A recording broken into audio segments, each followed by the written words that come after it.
Malaysia, apa khabar orang muda? Jangan lupa solat. Ya, Muhammad Tan Sri speaker yang saya cukup kasih. Seperti yang kita sedia maklum bahawa Suhakam ini adalah sebuah badan berkanun persekutuan yang ditubuhkan di bawah Akta Parlimen, iaitu Akta Suruhanjaya Hak Asasi Manusia 1999. Suhakam telah wujud hampir 24 tahun. Tetapi adakah hak asasi manusia di Malaysia semakin baik? Atau seperti yang disebut oleh rakan-rakan saya dari Perikatan Nasional, kita masih menggunakan naratif dan cara fikiran barat untuk hak asasi manusia. Saya ingin menyokong pengkalan cempa yang meminta agar Akta Suhakam dipindah dan dimasukkan deklarasi Kairah sebagai salah satu sumber undang-undang hak asasi manusia di Malaysia selain daripada Perlembagaan Persekutuan. Sewaktu saya masih lagi dalam kabinet, kerajaan pada 2018 telah melancarkan Pelan Tindakan Hak Asasi Manusia Kebangsaan dan di dalamnya ada dinyatakan berkenaan dengan hak asasi manusia dengan acuan tempatan, iaitu mengambil kira adat kepercayaan kebudayaan serta agama masyarakat di Malaysia. Adakah kerajaan Madani pimpinan Tambun akan mengimplementasi Pelan Tindakan Hak Asasi Manusia tersebut? Yang berikutnya ialah saya ingin sentuh tentang halaman 23 dan juga 24 laporan tahunan Suhakam. Yang Muhammad Tan Sri yang betul, saya dan juga rakan-rakan saya nak bagi tahu di bawah sini disebut tentang perkara 10 perlembagaan. Kebebasan untuk bercakap, bersuara, dan ini telah ditimbulkan oleh pihak pembangkang lah, DAP itu utamanya, menyatakan ini hak bersuara, hak bebas untuk kita bersuara. Okey, kita tidak ambil tindakan, kita benarkan. Tetapi yang Muhammad Tan Sri yang betul, kami dan rakan-rakan daripada PN sekarang ini sering diintimidasi oleh kerajaan Madani kerana kami bersuara dan exercise our rights guaranteed by Federal Constitution. Jadi saya ingin bertanya, adakah Suhakam memantau perkara ini?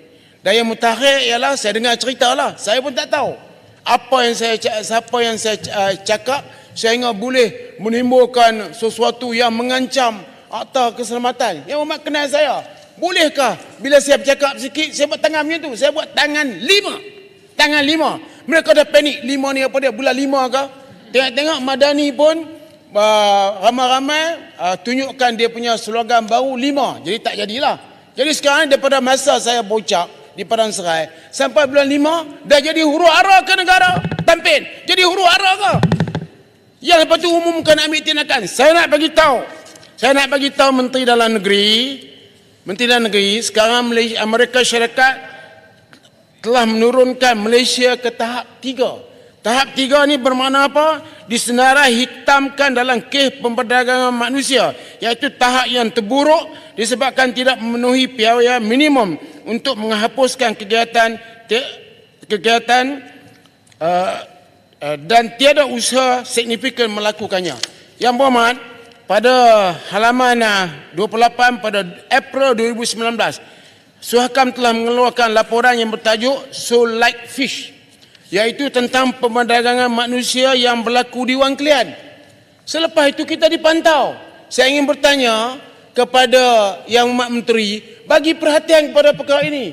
Thailand telah mengambil tindakan, saya tak pasti berapa orang, tapi saya anggap dalam pemikiran yang saya dengar antara 7 ke 11 orang general ditangkap kerana terlibat dalam kes memperdagangan manusia di Wang Kelian.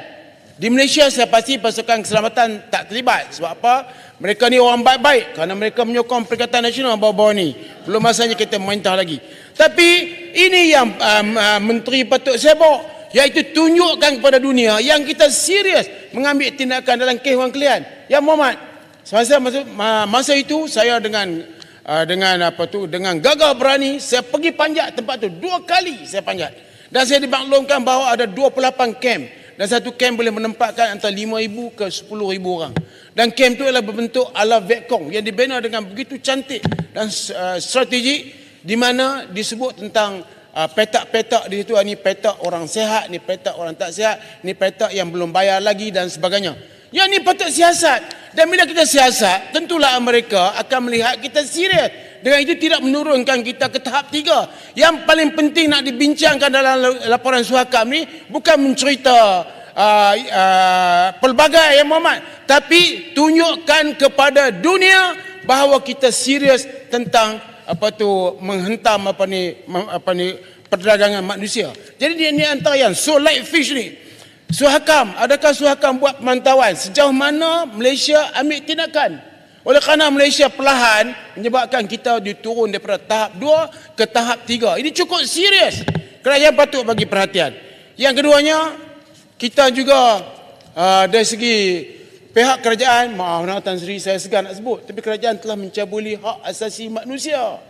Ya Muhammad, kerajaan cabul hak asasi manusia. Tak payah ni ahli parlimen semua nampak kami. Kamu nak nampak kami. Kami macam kamu juga, ya. Cuma kami ni cantik macam speaker, kami pakai tie, kamu tak pakai, ya. Jadi kami macam kamu. Tiba-tiba hak asasi kami sebagai ahli parlimen dinafikan. Hak kami untuk dapat peruntukan dinafikan. Kerajaan mencabuli hak manusia, asasi manusia. Wahai rakyat yang dikasihi sekalian, wahai muda, tukar kerajaan ini, kerajaan 6 negara. Arau dah gunding ke Arau? Untuk dah bolehkan kita Arau akan bagi perhatian sirat dan beri keadilan kepada semua. Arau, kalau kita meminta, Arau, kita soal berkaitan dengan bajet tu Arau. Arau, soal berkaitan dengan bajet tu Ulu Selangor. Jangan tak kacau lah. Ulu Selangor duduk. Tak, duduk je lah. Ulu Selangor duduk. Tengah kacau. Duduk. Ulu Selangor duduk. Ulu Selangor duduk. Arau. Ulangan duduk. Saya nak tanya Arau. Dah bincang ke? Duduk. Dah pergi bincang. Penyamun.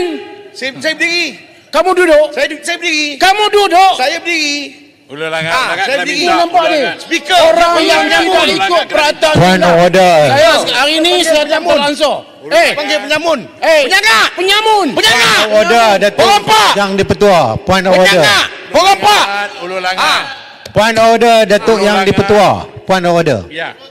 Tak, bahasa Arau ni memang Point bahasa of tak baik order. lah. Orang Selangor tak boleh terima orang macam ni. Kalau tak ikut point of order, tak boleh jadi ahli Cakap orang parlimen. penyamun. Siapa yang penyamun? Awak berkawan dengan penyamun. Ulu Langat. Jana wibawa awak Point tunggu. of order. Akap orang penyamun. Cakap elok lah sikit. Tak ada bahasa, tak ada Tan adab. Sri Yang di-Pertua, dia yang mulakan Tapi dulu. perangai teruk. Ulu Langat 1. Duduk. Duduk Arau, sekejap. Point of order. Puan Auda ya. Datuk Tan Sri Yang di-Pertua. 35-1. Seorang ahli yang tak bercakap adalah bangun di tempatnya dan apabila dipanggil ataupun dalam hal ini diberi laluan oleh pembahas. Dan Tan Sri Yang di-Pertua, ini bukan pertama kali Ulu Langat buat macam ini. Sudah berkali-kali. Saya minta Tan Sri Yang di-Pertua ambil tindakan yang sebaiknya supaya kita jaga harmoni parlimen kita ini. Itu saja Tan Sri. InsyaAllah. Arau, saya tambah 2 minit lagi Arau. Silakan. Yang Muhammad, Suhakam, saya nak beritahu, hak kami sebagai ahli parlimen dicabuli oleh seorang manusia di sana. Ini hak bercakap. Saya tak bagilah. Kamu tunggu masa kamu. Yang ni, peruntukan kami tak bagi. Lepas tu dia bangkit tak berhenti. Maaf, speaker bagi amaran banyak kali dah. Semua speaker bagi amaran. Tapi duduk di situ lah. Tak Boleh minta laluan. Bagi hak tampil ahli sikit parlimen pun telah dicabul. Boleh minta Jadi laluan. kepada orang-orang muda, Ulu Langat tak boleh ini kopeng boleh masa tak? untuk Minta kita laluan.